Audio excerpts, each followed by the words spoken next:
उत्तराखंड की राजनीतिक गतिविधियों पर बात करने के लिए मेरे साथ हैं कांग्रेस के उत्तराखंड के प्रभारी देवेंद्र यादव। त्रिवेंद्र सिंह रावत ने इस्तीफा दे दिया। सवाल बड़ा है कि अगला मुख्यमंत्री कौन। सवाल यह भी है कि रावत ने इस्तीफा क्यों दिया। जवाब में उन्होंने कहा पत्रकारों से कि इसके लिए आपको दिल्ली जाना होगा। इशारा बीजेपी के केंद्रीय नेतृत्व की तरफ था। आप लोगों को क्या लगता है, आपने भी नजर बनाई हुई है, क्या लगता है त्रिवेंद्र सिंह रावत ने इस्तीफा क्यों दिया?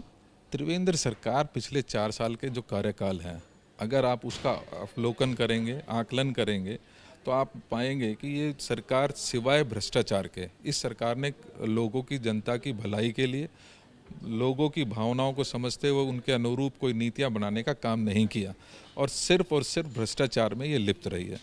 हम सब जानते हैं कि आज से मात्र 4 महीने पहले माननीय जो उस समय तत्कालीन मुख्यमंत्री थे, उनके खिलाफ हाई कोर्ट सीबीआई इंक्वायरी भ्रष्टाचार के मुद्दे को लेकर जब इनिशिएट करने की बात कहती है, तो उससे अपने आप में एक नज़र आता है कि जो सीनियर लीडरशिप है, जो टॉप लीडरशिप है, जिसके नेतृत्व में सरकार चल रही है, यदि वही भ्रष्टाचार में लिप्त होंगे तो आप उनके सबॉर्डिनेट से क्या उम्मीद कर सकते हैं। आज कहीं ना कहीं लोग ठगा अपने आप को महसूस करते हैं, क्योंकि इस 4 साल की सरकार में सिवाय भ्रष्टाचार के ना कोई डेवलपमेंट के काम हुए, ना बेरोजगारी कम हुई, ना महंगाई कम हुई, ना लोगों की परेशानियां कम हुई।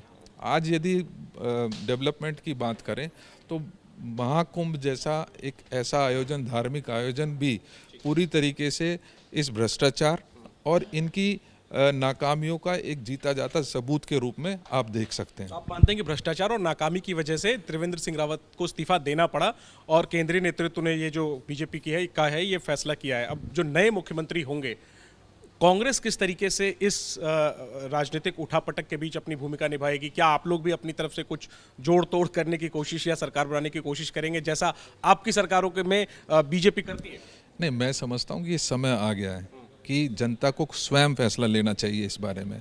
और जिस तरीके की स्थिति यहाँ पर बनी है, क्योंकि पिछले 4 साल में, जैसे मैंने कहा, कि पूरी तरीके से नाकाम रही है, तो राष्ट्रपति जी को भी संज्ञान लेना चाहिए। और हम ये डिमांड करते हैं राष्ट्रपति महोदय से कि इस सरकार को तुरंत बर्खास्त कर देना चाहिए, या नैतिकता के रूप में अगर वो एक प्रोसीडिंग खड़ा करें तो भारतीय जनता पार्टी को अपना इस्तीफा, सिर्फ त्रिवेंद्र का इस्तीफा नहीं होना चाहिए, इस सरकार से इस्तीफा दे देना चाहिए। और क्या चुनाव जल्द करवाने चाहिए? और अगर होता है तो क्या? निश्चित ही, क्योंकि आज जैसे मैंने कहा कि लोगों की आकांक्षाओं के ऊपर ये पूरी तरीके से फेल हो चुके हैं। 4.5 साल, लगभग 4-4.25 साल निकल चुके हैं।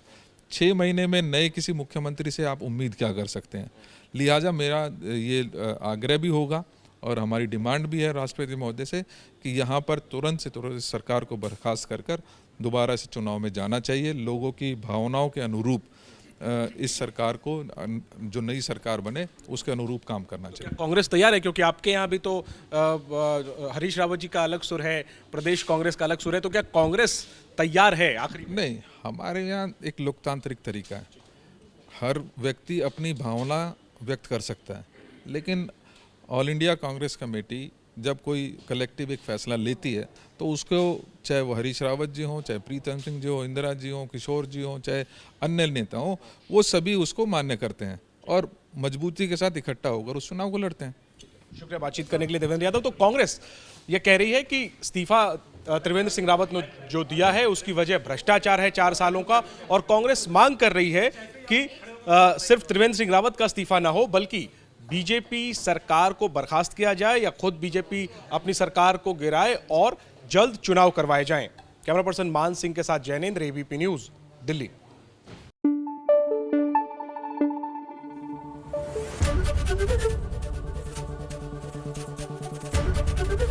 एबीपी न्यूज आपको रखे आगे।